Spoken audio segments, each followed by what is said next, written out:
Stephaie Case, how are you? Welcome back to the podcast. It's so nice to see you. Yeah, it's great to see you. Better than the last time I saw you in Cham. That's right. And we're going to get to that in a second. Because it was a touching and also upsetting and sad interaction, but also, you are a special person. And, it's a privilege for me to be able to hang out with you just briefly there in Chamonix as well, before you embarked on an incredible mission yourself. And while you were dealing with some very intense stuff. But Stephaie, of course, this is your second appearance on the podcast. So just reminding our listeners to go back and listen to that first episode with you so they can have a little bit more of an intro into your story. And this time we're going to go a little bit deeper on a couple of things. Number one, your incredible run at the Tour de Glaciers just a few weeks ago, 450K as part of the Tour de France event in the Aosta Valley of Italy. And also on a slightly sadder subject, what's going on in Afghanistan, how we can help and just generally help us to understand the circumstances, what's going on, so that we can be a little bit more educated as to the dynamic of the world at the moment. But you're broadcasting from a hotel in New York. What are you doing in New York? I am. Well, believe it or not, this is where I'm supposed to be based. My job is here, but I've been working remotely in Cham, and I've been able to extend that up until Tour de Glaciers. And once the race was over, I had to come over. I'm going to take off my blazer so I don't look so formal. Yeah. There we go. Now the workday's over. It's 5 p.m. Eastern Standard Time. So remind the listeners, just so, we set some context, what you do for a living. You've mentioned your job. So mention what you do for a living while you're in New York. Sure. So I work for the United Nations.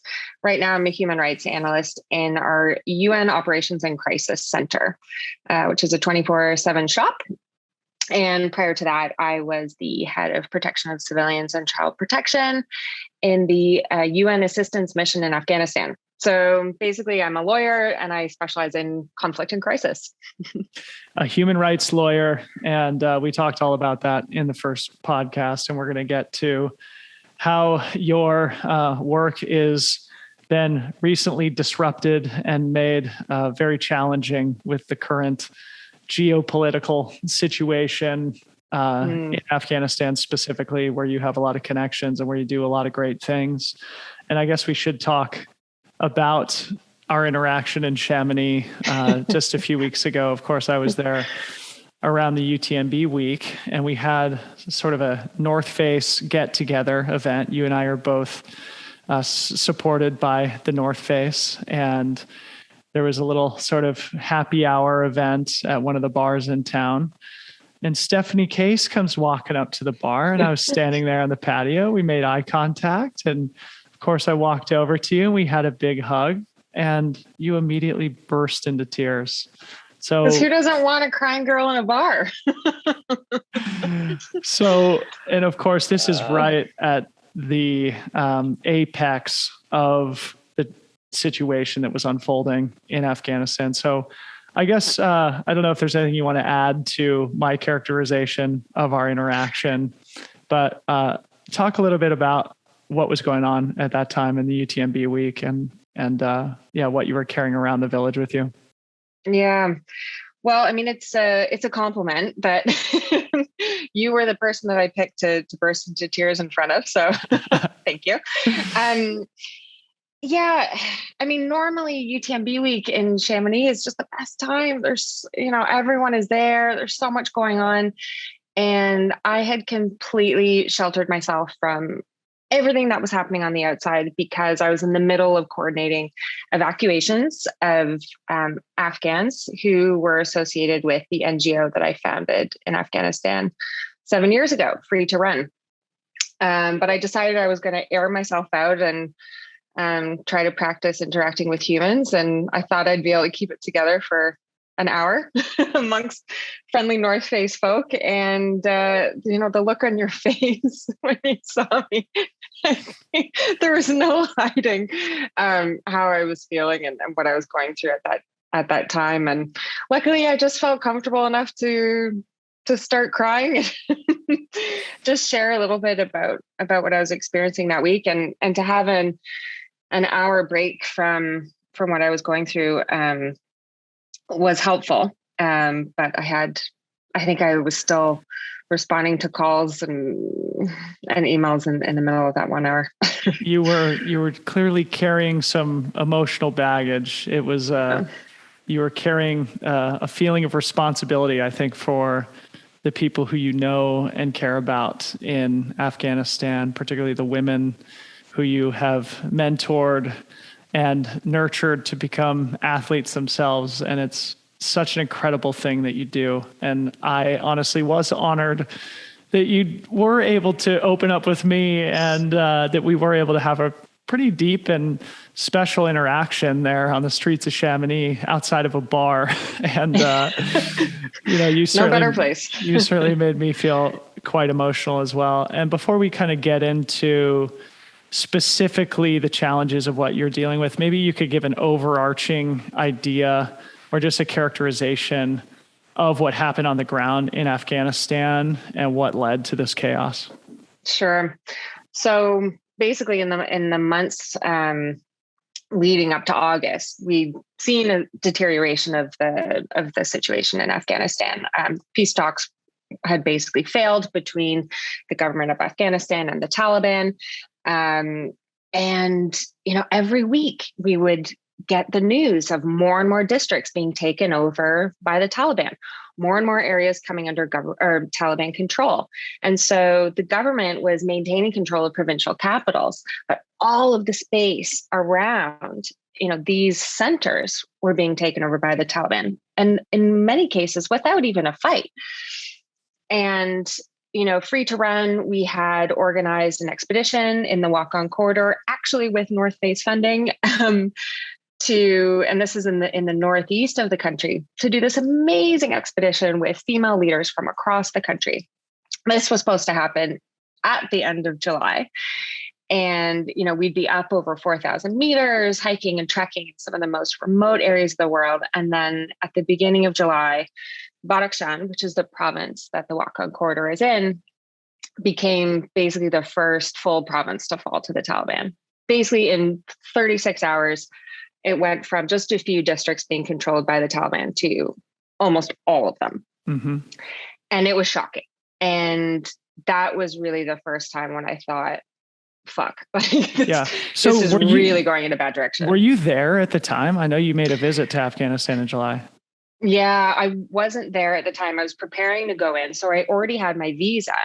And when that happened, I thought, okay, this is really serious. I mean, we knew it was going in a bad direction, but it might sound strange to people who haven't worked in Afghanistan, but something is always on fire in the country. Things are always the worst that it's ever been. And then it gets a little bit better, and then it's the worst that it's ever been. So it's hard to know when something is a real emergency where you need to not panic, but really start to mobilize versus just another one of those mini emergencies. Mm-hmm. But when Badakhshan fell, I knew I needed to get in to the country. The staff, the Afghan staff we had in Free to Run had, raised concerns about the fact that we had documents with lists of participants who were involved in our program. And that, what do we do with these documents if the Taliban takes over? The Taliban is coming closer to, my home, or even the Taliban are so close to my home that my whole family has had to leave and move to Kabul. Mm-hmm. And at that point, we had no international staff in the country. And I really felt strongly that I needed to go back in to show a bit of solidarity with our team. And, while everyone was leaving, I felt it sent the wrong message. I needed to go back in to say, you guys are important. My life wasn't more at risk. Their lives were.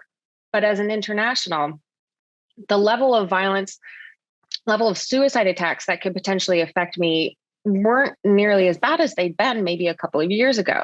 Targeted assassinations against Afghans were higher. But for me, I didn't feel there was any additional risk for me going in. And so I already luckily had that visa, and I went back into the country a couple of weeks before I was supposed to go in for the walk-on corridor. so that I could talk to our team, talk to participants and find out like, hey, what's going on? Like, what is your situation? Have you had to leave your homes? What do things look like? Are you allowed to go outside right now? And so many of the women in our program just expressed fear of the unknown. The Taliban are coming closer. What's going to happen?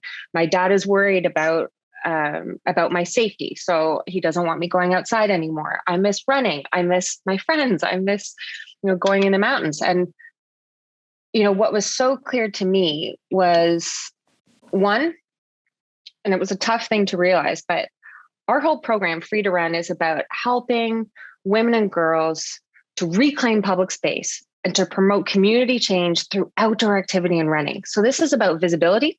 Yeah. This is about leadership, women's empowerment, and working for a foreign organization. And everything that I had helped to set up that had helped to produce positive change was now the thing that was putting them at risk. So that was the thing that...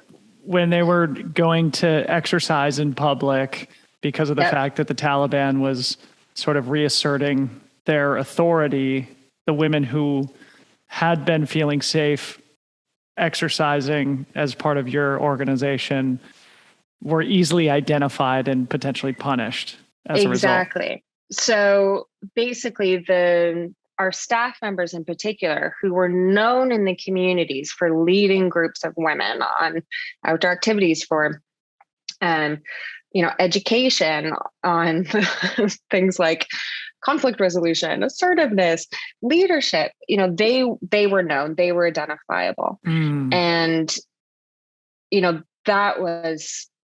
it's still such a hard thing for me to wrap my brain around. And so I knew that I had a responsibility to address the fears that they were feeling. But the second thing that, really came out to me from the discussions was, how important running and being able to go outside was for them. And so we had a lot of conversations. At that point, we didn't know that there were only a few weeks left until the Taliban took over the whole country. At that point, we still heard, okay, there's fighting, the Taliban are close by, but, maybe there'll be a chance that we can still do some outdoor activities. I still heard this desire to, despite the risks, to try to keep doing some kind of programming. So at that point, we were still thinking, okay, this is going to be hard, but it's not going to be impossible. We need to find a way to keep everyone safe, but also to address their needs and desires and, to be able to help them live the kind of life that they were used to living. But, the logistical challenges were huge. We had to organize getting all of our documents. We were in 5 different provinces across the country, including in the south, which is a Taliban stronghold.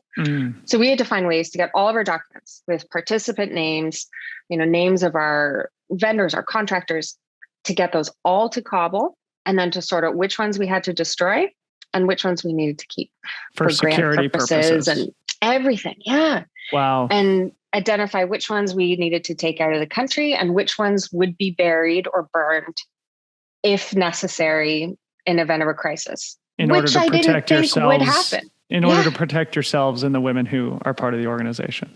Exactly. That's amazing, and then just Stephanie. A couple of weeks later, there we are burning fires. And because we couldn't burn all of the documents that we'd left behind because it would attract attention from the neighbors who would wonder, why are they having such a big bonfire? We had to bury the rest and pour concrete over them like the mafia. This is like, it's out of a movie, right? And thank God for people like you, Stephanie. Honestly, you're an absolute hero. I mean, we're just starting our conversation and I already want to give you a big hug. But I mean, your characterization of hearing that everything was deteriorating in a dangerous way, and instead of having the instinct of, hell no, I'm not going back in there, you ran into the burning building and felt the need to go back at that moment. It's an incredibly admirable thing.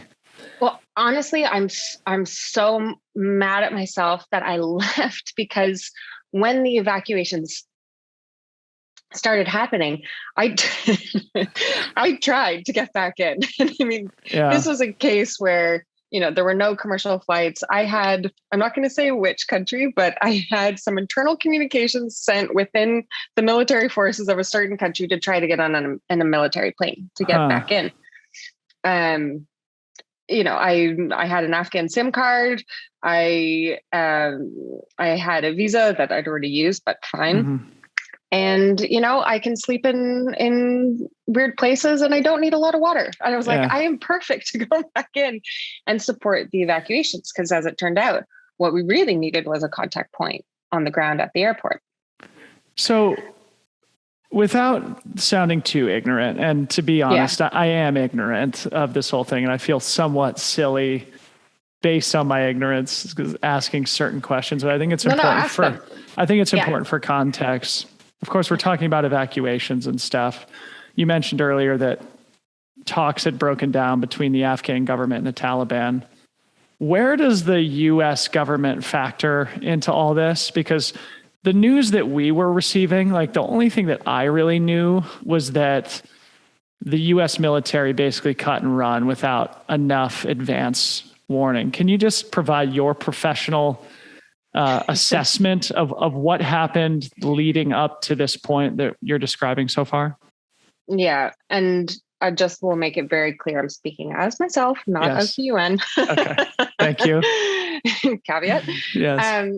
So basically the main talks up until the end of February 2020 were between the US and the Taliban. And the Taliban's goal was to get the US out, and they refused to talk to the Afghan government until the US were out. Oh. So they made an agreement on February 29th, leap year, 2020. And there were certain things in that agreement that were public and certain things that weren't. But basically the US said, okay, we will leave. We'll stop attacking you. We will, defend the Afghan government in certain circumstances, but basically now it's up to you guys. Yep. So after that point, they were focused on withdrawing from the country, but they were still there in support of the Afghan government, the Afghan National Security Forces. But basically, there was no incentive in 2020 really for the Taliban to come to the table anymore. They were doing quite well on the battlefield. And then at some point, the US government named a specific date by which they were going to leave. And that really took out a lot of leverage, I think, in the peace talks. Because they had basically announced when they're going to leave, so therefore the Taliban could basically wait it out. So they didn't have as much negotiation power. Yeah. I mean, I think everyone agrees that the US couldn't stay forever, but it was just the way that they left that really caused a lot of problems. And this will be analyzed in the years to come. And I'm certainly not, the right person necessarily to speculate on it. But what really happened is that everyone, including the media, was talking about how fragile the Afghan government was and that the Afghan National Security Forces wouldn't be able to survive without the US government. And it basically became a self-fulfilling prophecy. So, the Taliban would come in to a district with very few fighters in some cases, and the Afghan National Security Forces had, believed this rhetoric that they weren't actually strong enough. And so they were walking away from their posts in some cases without any fight. And there were other factors certainly that played into it, but it really became this domino effect that ended up becoming what everyone feared way more quickly than anyone feared. And then on top of that, the US government announced this, special immigrant visa program for Afghan interpreters and anyone who had helped the US military to be able to come to the States. And so in some way, people saw this as the US also realized that the country's going to go to shit and people are going to be in danger and they're taking anyone out connected to them. So we are going to go to shit. and that's kind of how this thing spiraled. I think it could have been avoided, but it was getting into more political. Sure. Yeah. And of course, it's not up to you to necessarily cast judgment one way or the other. Certainly I'm not educated enough to do so, but it did seem like it took everybody by surprise just how quick things went from being under control of the Afghan government with the support of the US government. The Taliban itself, they weren't expecting to walk. Yeah. Wow. They said that publicly. We weren't prepared to take over the country yet. Wow. And so they were even taken by surprise about how easy it was in many ways. So, it just all of a sudden we were left with this situation where, I saw the last 3 major cities in one weekend all fell to the Taliban. And that's when we saw that horrible footage of, Afghans clinging to, US military planes to try to get out of the country. And that's when, we had to spring into action. We had luckily started looking for evacuation options when I was in Kabul the month before, but this was now, a much more immediate and dire situation. Incredible. Yeah. And so disturbing and sad, some of those images. So I wanted to share with you a very interesting and timely anecdote from my recent trip to California this past weekend. And it's serendipitous timing because of our conversation, which we had scheduled a couple weeks ago today. And effectively what happened was I flew into San Francisco and caught a ride. I ordered an Uber from the airport into the city so that I could catch a ride up to the Tahoe area where I was doing a broadcast for the Broken Arrow Sky Race this weekend. And as I do, I got into a nice, long, friendly conversation with my Uber driver. And he was like, "Oh, are you coming back home?" And I said, "No, I used to live here, miss it so much. But now I live in Portland." And, then sort of got into his life story. And he quickly told me that he was from Afghanistan. And so, of course, we start talking about all this stuff. And I'm interested to hear you explain this, because he effectively told me that he was in the country at this time to get married. He was there for his wedding ceremony when all this shit was going down. And that he had received a message saying, "You have 15 days to get out of the country." And I think it was with the assistance of the government. So talk a little bit about that, because you're sort of mentioned earlier that they were sort of preparing certain individuals who were going to have the opportunity to leave. How did they identify those individuals? And maybe if there's any sort of clarity you can provide as to what it was like on the ground at that point when people were starting to understand that they either needed to leave or they were going to be living under the Taliban's control. Yeah. I think the Afghans knew well before I think the rest of us were willing to believe it, that this was going to go, this wasn't going to go well. and I think there's a lot of reckoning we have to do, but especially in July, a lot of my Afghan friends, those in Free to Run, those in the UN, those in other organizations, were really looking at any ways to get out. And at that point, many were just trying to get out on their own, but you could see the very few countries that would offer tourist visas to Afghans were really starting to shut that down in July, in anticipation of massive outflows. And at the start, the US government was really only providing an avenue for those who had, assisted the military to be able to get out as an NGO with US funds, who employed Afghans. We didn't yet have an avenue until they announced an additional program where those who worked for US-based NGOs with government funding would be able to get access to a particular priority refugee program. However, at that point, They needed to find their own way out of the country. Yeah. So if I'm understanding this right, this individual, this very friendly Uber driver, was likely either working as an interpreter or something for the US government, or he was involved in some sort of... Or if he was a US citizen and just traveled back to get married. No? Yeah, no, I don't think he's a US citizen. Okay. I'm just trying. Yeah, I don't know. I thought it was, I just can't imagine receiving a text saying you have 15 days to get your affairs in order to leave the country. He would have already had to have been in some kind of visa pool. Yeah. Or had to have some kind of status in, outside of the country in order to receive that. Mm-hmm. Because the process, if you started that process in July, you'd likely still be in that process. It's quite cumbersome.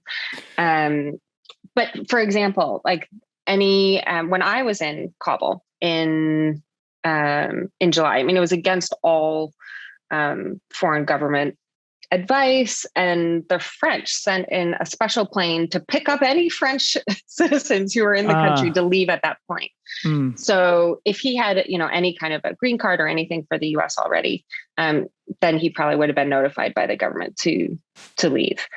But yeah, it was, it wasn't until later in the process that employees of US based NGOs could get access to this refugee program, with the caveat that they had to find their own way out of the country, which basically renders it ineffective. Useless. Yeah. It renders it useless. And so, we were in this process where, for about 2 weeks after the country was taken over and people were trying to evacuate and the airport was in chaos, of trying to find options to get particularly our at-risk employees out of the country. And I have to say, it was a failure on the part of so many governments with so many responsibilities. And, promises were made and assurances were given about evacuating certain people that never came through.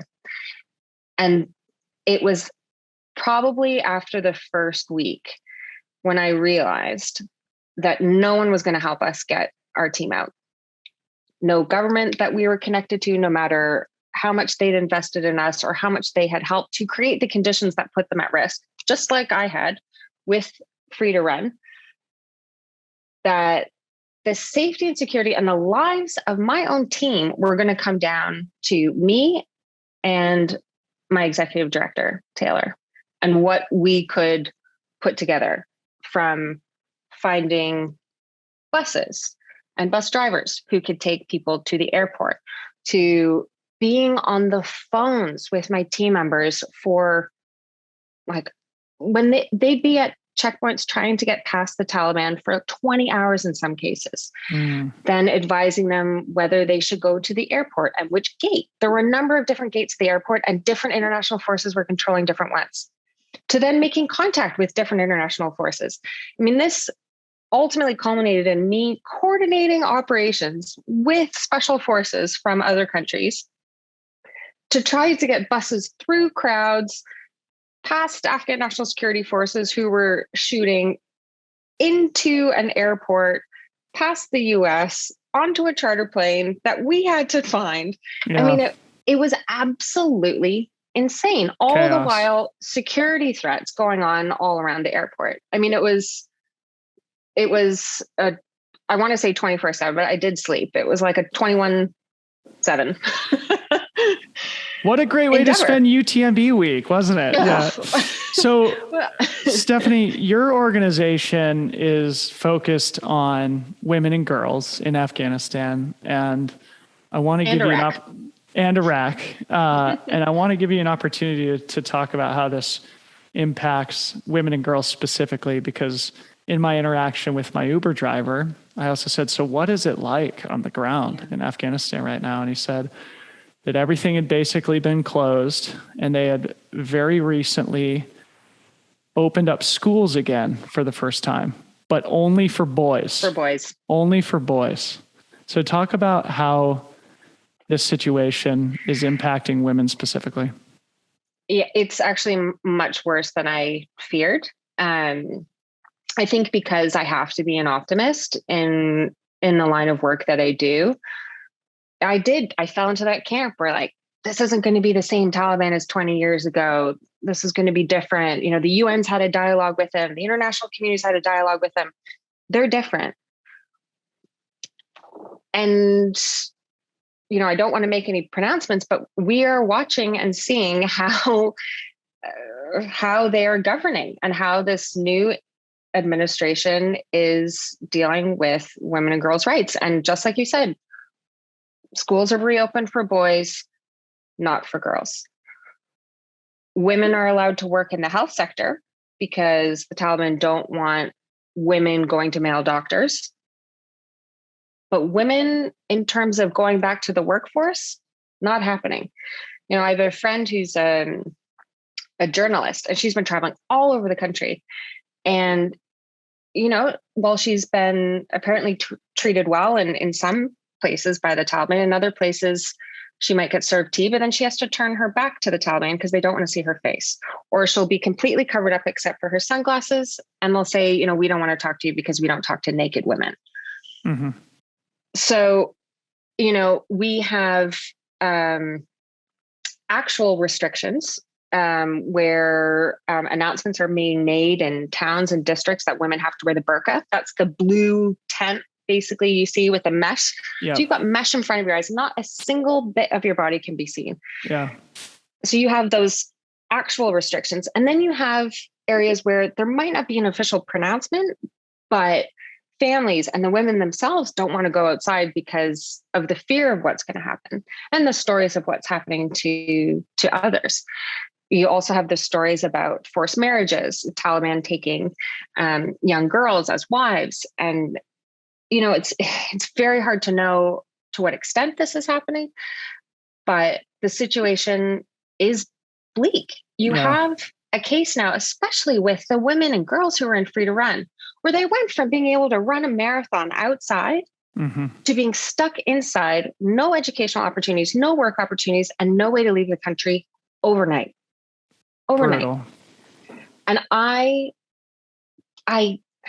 don't think any of us can imagine that. We got a tiny taste of that during COVID. A tiny taste of what it's like to have our restriction taken away for a week, a month. We can't go to the stores we want to. In France, we're under curfew. Fine. Yeah. But this is on just a level. And it's different now than it was in the 90s when the Taliban were in power before, because they've had that chance. They know what they're missing and they can see it and they know it. And they've got access to the internet in many cases, and they know what they're missing. So what does this mean for Free to Run? Of course, running is freedom, right? That's what we all love about it so much. How is this going to impact your organization? Yeah. I mean, really, I think while we were going through the evacuation process, I was also going through, you know, my own grieving process for the organization and for the women and for the country. You know, I'm obviously not Afghan, but this is a country that is so close to my heart. And I've obviously become quite invested in the progress that I've seen. And so right now, still, we are focused on safety and security of those members of our team, those who we can help with evacuation, those who've been evacuated, trying to get them out of transit situations into more stable homes. But ultimately, we're not going to be able to evacuate everyone. You can't. Yeah. You just can't. And at some point, once we get past this stage, people are going to realize that they can't get up. And I want Free to Run to be there when that moment happens. It wouldn't be appropriate now to say, let's find ways that we can continue programming, because people just want to get out. Yeah. But when that moment happens, I want to be able to be there. And the situation looks impossible right now. It really does. And people would say, you know, you're crazy if you think that you can continue operating. However, to a different degree, people thought I was crazy when I wanted to start this back in 2014, or when I was talking about it in 2012.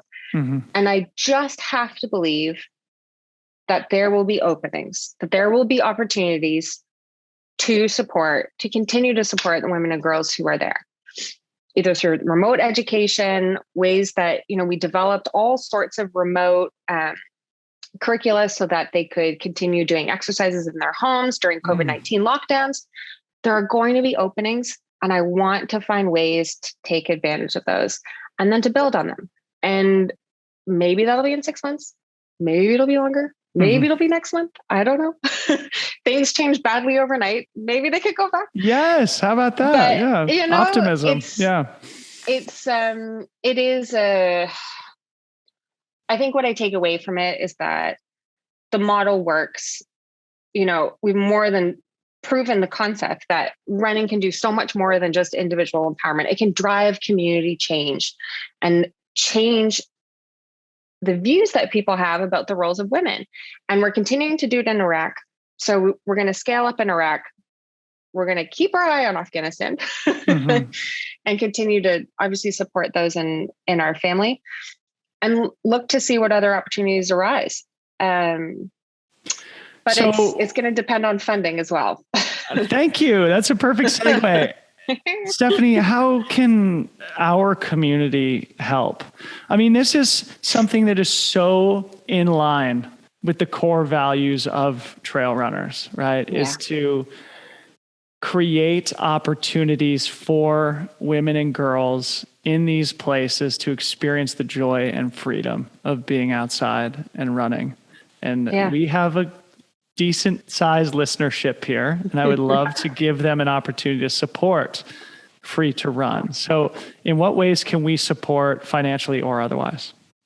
Yeah, no, thank you for that. I mean, it sounds like a simple answer, but one is fundraising. In order to help the evacuation efforts, in order to ensure that those who are evacuated have some kind of dignified process to be able to get to a new home, and in order to, to continue to support our programs in Iraq and look for new opportunities, we need to have the funding. Our main funding came from Afghanistan and frankly from the US government, and they have stopped all funding to the country. We were about to get a 3-year grant, and it's now stopped.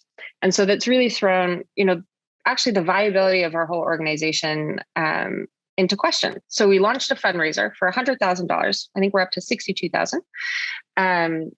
But there is a link on my Instagram.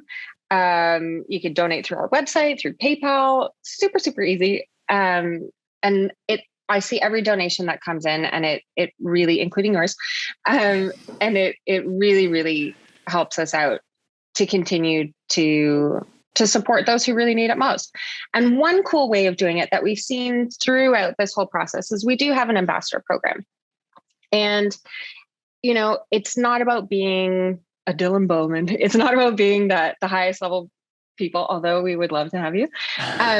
It's really about anyone who believes in our mission and wants to support. And all it involves is committing to raising $1,000 for the organization over the next year. And if you want to raise more, that's great. And, we send you a t-shirt, we send you a buff, and you let us know about what events you're doing. It can be, a 5K, it can be a 50K, it can be a 450K. And we'll share your stories, we'll provide you support, and you can help share our stories. And I think it's a really great way to be connected to what we're doing. And it makes a difference. I love, going on social media and seeing people, holding signs, showing visibility and solidarity with Afghan women, speaking in their communities, doing whatever they can to raise awareness about this. And then the other way that you can help is really, when the Afghan refugees come, whether they're from Free to Run or anywhere else, and a lot are coming to the US, do what you can to help them feel welcome, which the trail community obviously would do. And if you come into contact, anyone who's listening, with Afghan refugees who need any kind of support on the running side, whether they're men or women, Free to Run might not be able to institutionally help, but I will use all my contacts to get them shoes from the North Face or whatever. Yes. Yeah. Well, Stephaie, you're a hero, and I will absolutely put the links to these appropriate things in the show notes. It's freetorun.org, and I'm looking forward to continuing to support.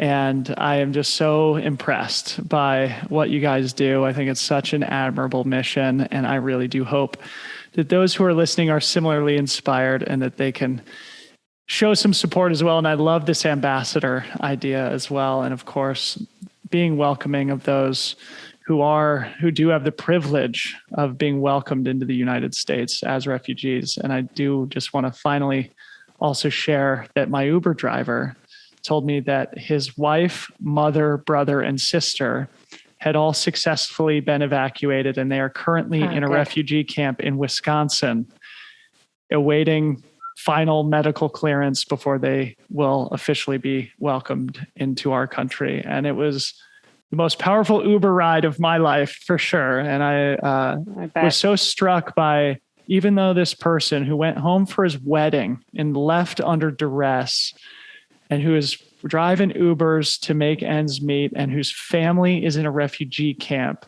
he was the friendliest, most gregarious, and seemingly happy person. And it just goes to show you that it is the little things. It's your family being safe. It's the fact that you can make some money having a job, even if it might seem boring or entry level or whatever.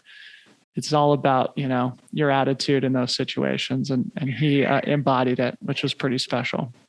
Well, I have to say, when I left Afghanistan in 2013, the first time, and then I was working in South Sudan, living in a tent, living in a camp for internally displaced people. It was terrible. Mm-hmm. Didn't know mobile signal in the area. And one of the guys that I'd worked with at the UN, who'd been relocated to the US because he was formerly supporting the US government before he worked for the UN. So he got a visa on a different round. He messaged me on Facebook. We had internet in the humanitarian hub in South Sudan for a few hours a day. And he messaged me and he said, I just want to check in and see how you're doing. And I was like, oh, no, I'm doing okay. It's pretty rough, but we had a good in Kabul. And he said, well, let me call you. And I said, no, I don't have a mobile signal. He said, well, do you have a sat phone? And I said, yeah, but it's like $20 a minute to call. And he said, give me your sat phone number. He was the only person who called me crazy enough to call me on my sat phone in 6 months. And, the connections that I have with my Afghan friends, will last, they'll last forever. So, yeah. I also wanted to say it just on the ambassador program, that we particularly welcome people from who identify as being from visible minorities. And the intention is to expand it to include high-level professional athletes who will help to raise awareness, who don't necessarily have the fundraising obligation, but who are willing to work with us on raising awareness at a bit of a higher level. Yeah. But in general, weekend warriors, anyone welcome. Okay, great. So we'll just make sure to include all this stuff in the show notes so that people who want to make donations can, and for those who are interested in the ambassadorship can get in touch with the right people on that. Steph, that's an intense way to start our conversation. I know we just spent like 45 minutes talking about very intense subject matter, but I think it's so important. And people like you are so special. And just like, I don't know how the world operates without people like you. And so thank you for what you do. And I'm glad that we could share a little bit of time in Chamonix. And in addition to being a human rights lawyer who does all these incredible things, you're also a fantastic athlete. And I feel like on the first episode, we didn't do a proper justice to that side of your life. And I want to make sure that we do that now. And one of the things that you were also preparing for in the midst of this brutal period of your life that happened to coincide with the UTMB when you and I had our interaction. You were deep in your training for the Tour de Glaciers, a 450 kilometer race that's part of Tour de Jance. So it's basically like the XXL version of Tour de Jance, which is already an astounding, enormous undertaking on its own. And Tour de Glaciers is for those who find Tour de Jance to be too short and too easy. So 400 it is fun to call it the short race now. So 450 Ks with 32,000 meters of climbing. So that's 280 miles with 105,000 feet of climbing in a single push. The actual count is actually 37,000 meters. The race provides like a spreadsheet with cumulative elevation, and it's 37,000. So it's actually more like what, 130,000 feet of climbing. That's nuts. That's like a third or a quarter of what I do an entire year. You did it in a single push. And it's self-navigated, which is the big kicker. So, well, let's talk all about this stuff. Well, first of all, you're a 4-time finisher of Tour de Jance, right? Yeah. So how does this course compare to Tour de Jance? And also, I'm just to connect the two things that we're talking about now, like how did this situation with Afghanistan sort of impact your preparation for Tour de Glaciers? And was there any moment when you thought you weren't going to make it to the start line based on everything you were dealing with? Yeah. Well, basically I hadn't taken any vacation in pretty much all of 2020, and I'd worked the last 3 Christmases, and I'd saved up all this annual leave. And this was going to be 2020 was going to be my big summer of training for Tour de Glaciers. And then of course, COVID happened. So I had a block of time, about a month, and then another couple of weeks set off in the summer just to train. But with everything that happened with Afghanistan, I ended up using a lot of my holiday from my UN job to travel to Afghanistan, and then to coordinate evacuations. And the time when I was off and meant to be training, during that evacuation period, I couldn't be out of signal. I couldn't be anywhere that my phone couldn't receive a message. So for the most part, I was stuck to my computer at my kitchen table. I got in a few short runs in the dark at night when people were sleeping in Afghanistan. But the times when I tried to get a couple of runs in during the day, I ran with my laptop in one case, and I would basically run up until I was out of signal, and then I would just run straight back down. And I was sending spreadsheets and evacuation lists from the side of the trail, and but what I found was that my brain just wasn't in it. Yeah. Even when the evacuation was over and I had a weekend and I'm like, okay, now you can really go for it. And I'd planned to go stay at this refuge, and I just got halfway up and I'm like, I can't do it. I just couldn't do it. My heart wasn't in it. It felt selfish. It felt totally indulgent. And it was just, I was in this space of like, what does this matter? Like, why am I training to run 450K when, I was still receiving messages on social media, on email, on LinkedIn, on everything from any Afghan who was connected to me at all, which is fair. It's exactly what I would have done if I was an Afghan. But to be bombarded with these messages all the time, and to feel completely helpless, knowing that you had helped some people and you couldn't help others. You felt like you'd basically just played God, and then you were playing the devil. So it's hard to run when you have that kind of hanging around. Yeah. So were you ever on the fence about whether you would take the start line, given what you were dealing with in your professional life? No. I knew I had to do the race. I knew it could help bring some awareness to Free to Run. And we have a little film hopefully coming out. Yes. With the North Face on it. Yes. So, I had that element, which is good and bad. I had filmmakers that were counting on me to run this race. So not only did I have to run it, but like there was no option for me to like roll an ankle or drop had to out finish. or I had to finish. And I had to finish well because you.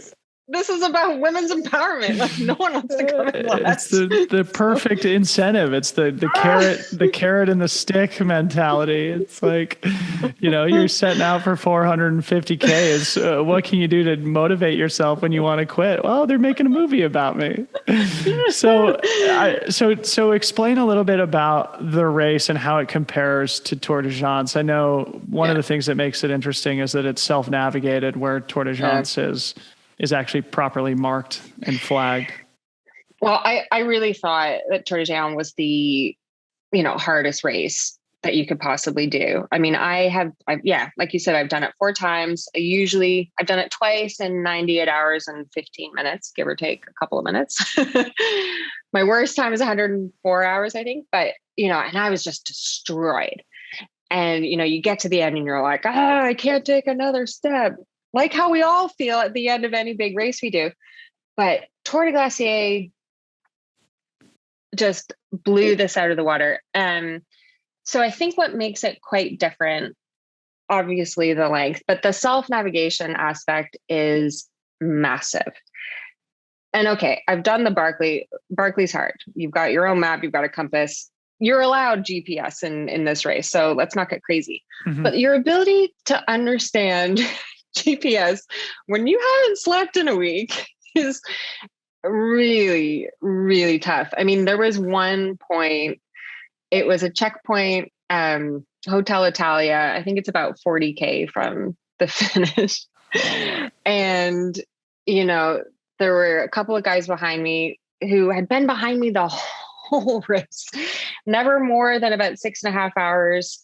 And at this point, the last time we tracked them, they were like an hour and 45 minutes behind me. And I was like, crap.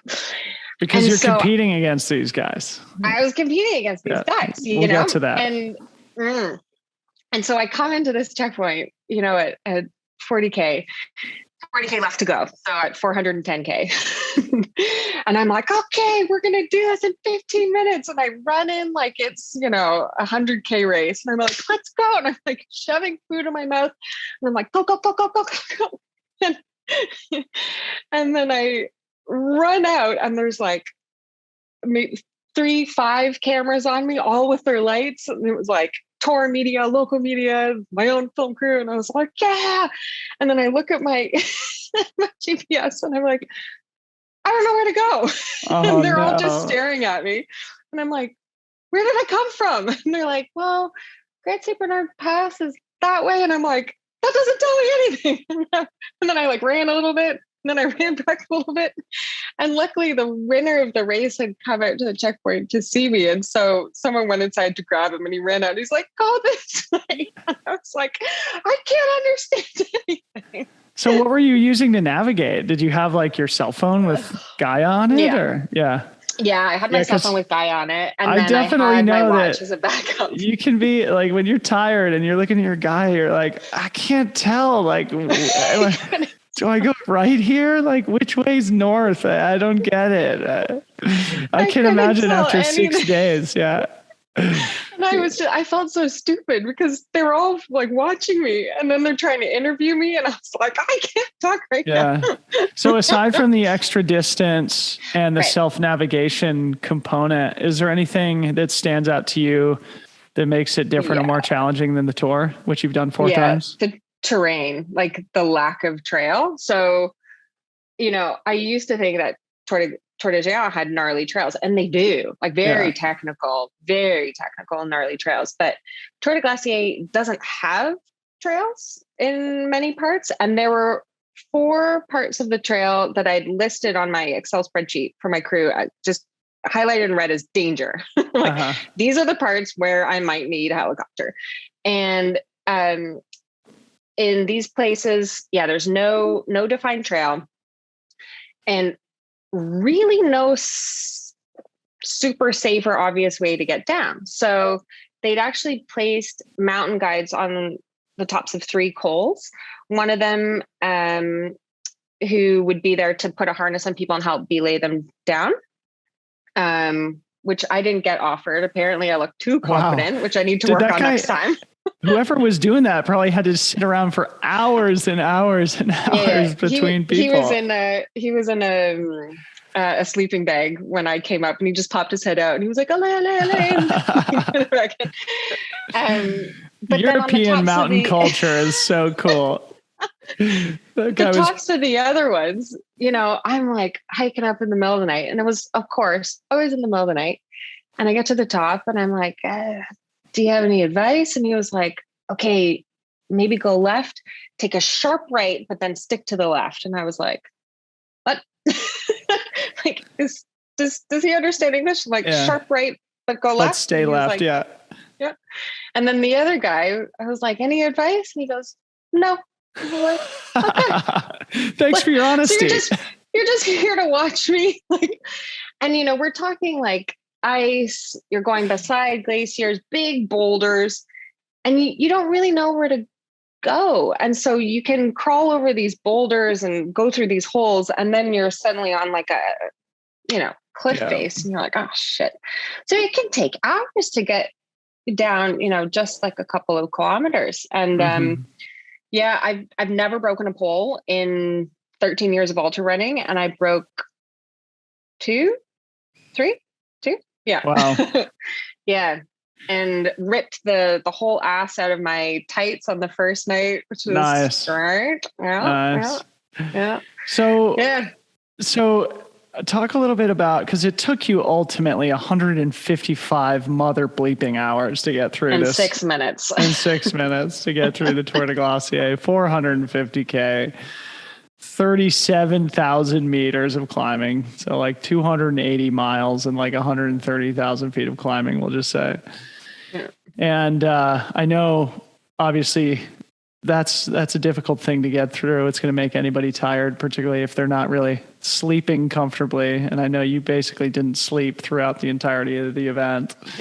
How do you manage that strategically? Like, you're sort of you're one of the best seemingly at these multi-day, 200 plus mile pushes. How do you manage the sleep component of them?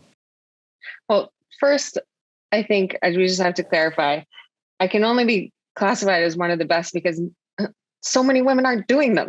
And that's the whole point. It's very strategic on my part. Just enter races that no one else is entering, and then you're automatically good. But, no, seriously, the sleep deprivation is the hardest thing about the whole race. I mean, once I finished the race, I had no problems with my muscles. My feet were another issue, but I had no muscle soreness. My muscles were fine. But to stay awake, we figure about 4 hours, maybe 4 to 5 hours of sleep across the entire race. So that's 6.5 days. In 6.5 days. Yeah. And they make it hard because they start the race on Friday night. So you're already starting not having slept for a while. So how do you do that? Are you were you legit moving the whole time basically? Yeah. I mean, it didn't look like I was moving very fast, but my longest sleep was 1 hour and 15 minutes. And the rest... Is that at a checkpoint type thing? Yeah, at a refuge. So whereas in Tour de Géant, you have 5 life bases where you get access to a bag and you have a bed and da-da-da.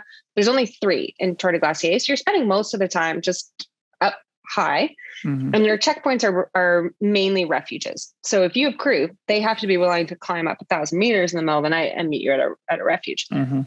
But a lot of these refuges, I should say, actually, the food situation was also really difficult because like in the first 20 hours, we only had 2 refuges that were serving us food. And that's crazy. Yeah. Because food is the main thing I have to use to keep yourself awake. And alive. And alive. Yes. But you cannot possibly get enough food in. I mean, I was eating packets of butter. I was eating, McDonald's when my crew could bring me McDonald's, but just as fatty and heavy foods as possible. I was carrying bags of cooked bacon with me, and I would just eat, and I don't normally eat bacon, but I was just eating strips of bacon as fuel on the trail. Once I even carried a whole carton of lasagna from one of the refuges just so I could have something to eat. Because without the food, you just fall asleep. So I would use food. I'd use podcasts, including yours, to try to keep me awake, and then some like more racy podcasts. There's like one murder mystery stuff or what? True crime? No, there's one called My Dad Wrote a Porno. Oh my gosh. It's so good. It's by this comedian. Yeah. Whose dad legit wrote like an amateur pornography book, and it's terrible. And he just reads it aloud and like roasts it with his friends. And I listened to like 2 whole seasons through the nights because they're just so funny. I can't repeat any of it on here, but I highly recommend it. And every once in a while, you're not officially allowed to sleep on the trail, but they say you're allowed like micro naps. So I would just sit down, or you just put, your hands on your poles, and I would sleep for, maybe a minute or two. Yeah. And that would be enough to kind of keep me going. But there were times when you are sleep running. I mean, your brain is legitimately off, and you just kind of wake up and you're like, how long have I been standing here? Have I been moving? Like, where am I? So some of the spots were so scary, like Via Ferrata. You're going on exposed ridge lines, and you're climbing, and there's ropes, and you can't be asleep. Yeah, yeah, seems dangerous. So it does. Skipping ahead a little bit, doing 280 miles over 6.5 days with 4 hours of sleep. How did you feel afterwards? Were you completely smashed? I mean, have you been sleeping nonstop for the last month? Yeah. Well, again, when you finish a race like that and you say, I can't walk another step, I actually couldn't. Like, I finished, I took off my shoes, and then my boyfriend had to piggyback me for the next 24 hours. I could not walk. The nerve pain in my feet was so extreme. I mean, he had to carry me to the bathroom. I mean, they were so sensitive that, even when I couldn't have a shower, I just had to be like put into the bathtub. And then he took like, the handheld thing and just sprayed me. And I had to keep my feet out because even the water on my feet was too sensitive. I took like a couple hour nap, and then I woke up and everyone was gone. And I was like, someone come get me. And we called it the man taxi, or the maxi. So I called for a maxi. The man taxi. He picked me up and took me to the bar. And then I stayed awake through dinner. I was a bit emotional and kind of all over the place, but it was a bit too painful to But to compared sleep. to like a normal 100 miler, what is the recovery like after something like this? It's much better than you'd think it would be. I mean, I took a full week off, but then I started running like little bits. I've been running like 7 to 10K, like 3-4 times a week. So, it's like my muscles are totally fine. It's just, I still don't have feeling in my toes, and I'm just really tired. Yeah. But, I was carrying around a lot of extra water weight and inflammation. And I think I must have just put on muscle during the race because I'm a full 10 pounds heavier than when I started the race. So I feel ultimately I'm going to come out of this stronger. Yeah. But yeah, you just feel exhausted. Yeah. But the one feeling that's interesting as well is that, in the past, when I finished really big races, I've been like, oh God, I'm done running. Like, that's it for my season. And all I want to do is go back out in the mountains, and specifically back out onto the course. Oh. Like, if I could just go do it again, like now, by myself in my own time, I would go in a second. Incredible. Yeah. Is there anybody else who's done 4 Tour de Chance and at least 1 Tour de Glacier? Yeah, Marina. I'm going to get her last name wrong. Plavin. We've been on the podium together on Tour de Géant, and this was her second time doing Tour de Glaciers. She's incredible. Wow. She's an absolutely amazing woman. And I just saw a photo of her finishing, there was some kind of plogging championship. So she was at the finish line holding 2 big bags of garbage. You know, plogging is when you like jog and pick up garbage. Yeah. Yeah. Wow. She's incredible. She's so strong. Any men that have done it, or are you the only two? There's definitely guys that have done Tour de Géant a few times. I don't know. I don't think there's anyone that maybe has finished 4 times. You're like an icon of the race. It must be pretty cool. So going back to the race itself, though, because we haven't quite done it justice. Yeah. You talked a little bit before about the competitive spirit that you found late in the race when you thought you were getting chased down by some guys behind you. Oh, it was always there. Yeah. But there was a couple of guys ahead of you too. So ultimately you finished 3rd place overall. Yeah. First woman, obviously. So I don't know. And those guys finished together, and if I'm not mistaken, they ran the whole race together, didn't they? The first 2 guys. Most of the race. Yeah. It was, I think, on the second day that they hooked up together, and then they just carried on. Yeah. And you were in complete solitude. So talk a little bit about this. I mean, it's a theme of the whole year too. I feel like one of the stories of the year in ultra running is like at Western States, 15 of the top 30 were women. At UTMB, Courtney Dauwalter finished 7th overall. Yeah. At Tour de Glaciers, you were 3rd overall, competing against the top men. Talk about just the competitive side of the race itself, how you were thinking about it. And the solitude that you enjoyed it with versus the people who beat you, who teamed up and probably were able to move a little bit quicker as a result. Well, my A goal in the race was to be 5th male. I wanted to be, because the podium at Tour is top 5, and so I wanted to be male podium. Yes. But I was like, okay, I'm not going to get it. This is, outside of the realm of possibility, but I just wanted it to be my goal, because I knew that there were only going to be, 3 or 4 women. And in the end, there were only 3, and only 2 of us finished. So, I wanted to compete against the men. Yeah.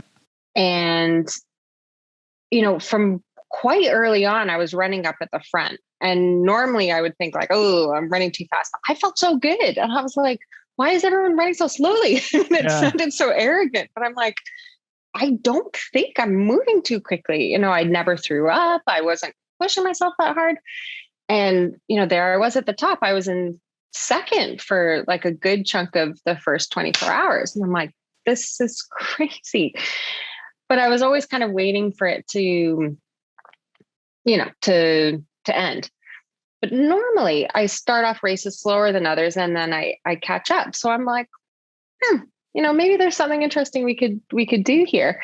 And for a while I was staying about 2 hours behind the front 2 guys, and I wanted to stay there. And I don't know at what point it happened, but at some point I finished like a day behind them. So I have some work to do. I think it was the sleep issue. Yeah. But for me, it was kind of, I think it would have been a very different race to race with someone else. And that's actually what Luca Papi, who won in 2019, that's what he said, because he did the 2019 race by himself. And it just completely changes the dynamic, because you have someone else to navigate with, you have someone else to keep you awake, you're sharing the experiences. And I think there's a lot of really amazing things that come out of that. And, and some part of me wishes like, wow, that would have been so cool if I'd had that as well. But then there's a bit of like maybe egotistical pride that like, I did this myself, Every mistake I made was mine. Everything I did right was mine. And to be able to be alone, moving through the mountains, awake for like 6.5 days, like, and you're just in the space between like reality and like nightmare and dream. Mm-hmm. I don't know if I'll ever have that experience again. So powerful. Yeah. I loved it. I loved it. And nobody will ever understand it except for you, which is the great thing about it. So also I have to ask you, because I've heard about this from a couple of different people, that you were attacked by a donkey at some point in the race. Yeah. Tell that story. Yeah. I mean, there's like a lot of humor that can come out of it, a lot of jokes like, oh, what an ass, ha ha ha. But I have to say at the time, it was truly terrifying. So I have a bit of a history with getting attacked by animals. I did Val d'Orem by UTMB in July, and in the first 5K, a deer, apparently the size of horse, came and whacked me in the head, right in the race. And so we had joked with a hoof or something. No, like the side of it, like its body. Like my head was leaning forward. I was going like this. I didn't even know what happened, and it hit me here. Like half a foot forward, I'd be in the hospital. I mean, it was bad. Whoa. Yeah, it was bad. And so we joked before Tour de Glaciers, like, oh, stay away from the deer. But we never expected to be a donkey. So I was coming up to a refuge. It was maybe around 200K.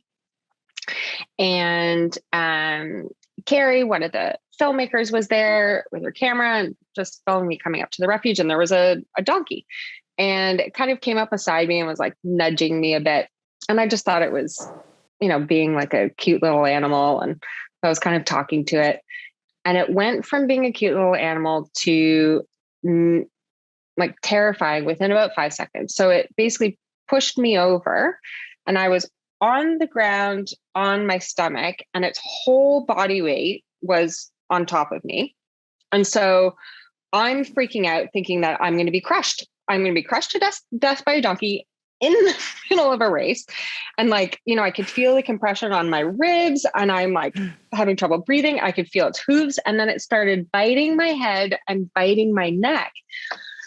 And I'm like screaming, and Carrie drops the camera, runs over, jumps on top of the donkey, and is punching it in the head to try to get it off me. And we're both hysterical. She got the donkey off of me. I start running up. I've got like massive bruise on my arm, massive bruise on my leg. My pole's broken. My hair's out everywhere and like Carrie thought I was bleeding from the head. I wasn't, but it's like, I couldn't even process what had happened, because I really thought I was going to get killed by a donkey. And, this is like the disturbing part of it, but I was explaining to them after, and I said, look, I've never been like, sexually assaulted, but like, it's kind of what it felt like, because I was like being overpowered by like a larger animal, and I felt like I had no control.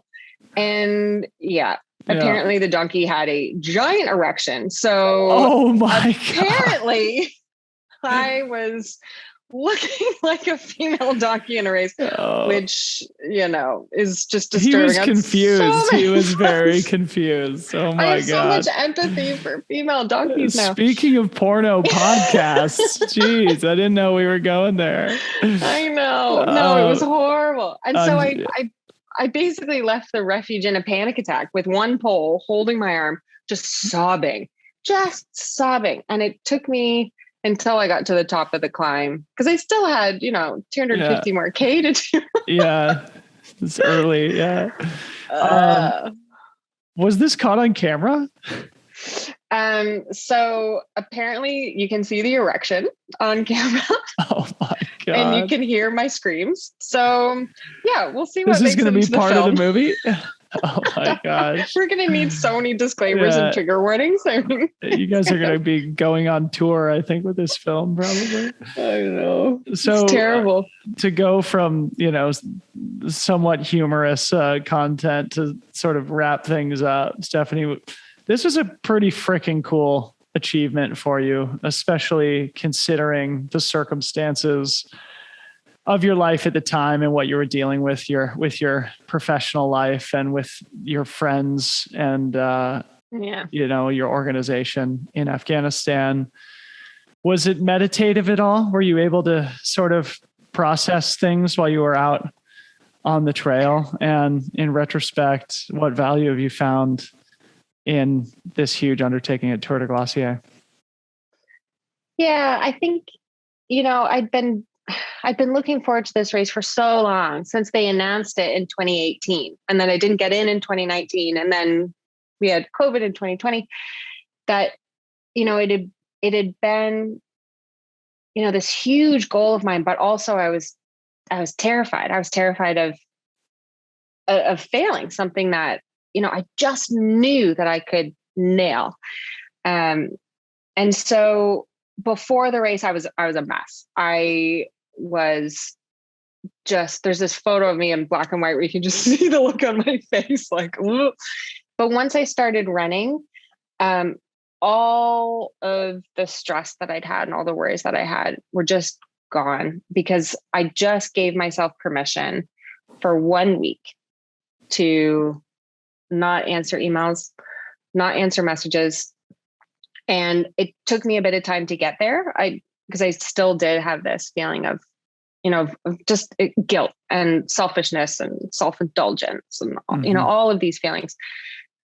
But I just knew, in order for me to actually come back able to do more work and to be a bit more refreshed, to take this 1 week where I could just focus on something so simple as moving forward, that it would do me a world of good. And it did. And I that's why I just want more. I just want to go back. And, like we all do, when the race ended, I said, oh God, that was so hard. It was a one-time thing. I'm never doing it again. And then 5 days later, I'm like, I want to do it again. I came away from it.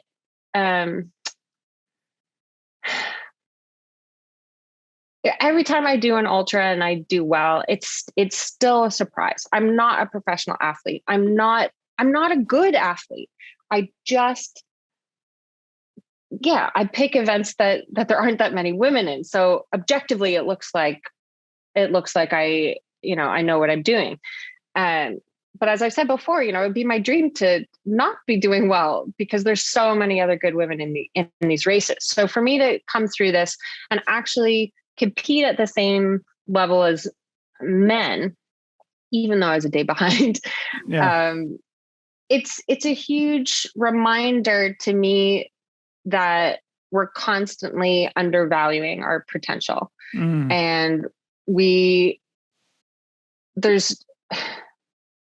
give ourselves so many reasons why we shouldn't be striving for higher goals, because we're worried about failing, or, we don't want to look like we're crazy. But maybe we do need to just set those higher goals. We don't necessarily need to tell other people if we don't want to, but I think we need to give ourselves permission to do better than we think we can. Mm-hmm. Beautiful. Well, Stephaie, you're an inspiration to me. You are somebody who I have always really enjoyed following. You do such great things for the sport, but you also do great things for the world. And I've been interested in chatting with you about the Afghanistan thing since it was in the news and when I saw you in Chamonix. But, thank you for coming on and helping to educate us a little bit more in the community about what's happening in places that aren't quite as privileged and comfortable as our home countries. And thank you for being out there on the front lines, looking after people who really do need the privilege and joy of running in their lives and who don't necessarily have that opportunity as much as we do. And thanks for coming back on the podcast for a second time. It's so fun to chat with you. Thanks for inviting me. I hope I can give you a better welcome next time you come to Chamonix. Congrats on the Western States Board and, everything that you're achieving. And because I know you're hesitant to do this, I'm going to make a plug to everyone to support you through Patreon and support your podcast yes. and support what you're doing. Because, when you put your whole heart and soul into these things, you can't go wrong. So I think as a member of the community, we all have an obligation to support what you're doing for us. Oh, what a nice thing for you to say. Well, Stephaie, it's always a joy to chat with you. Good luck with everything. And I do encourage everybody also to support what you're doing, and visit the show notes for ways that you can do it. Stephanie, people are going to be broke after this call. Yes. Oh, big confident. Yeah, no. Well, yeah, thanks again, Steph. Let's catch up again soon.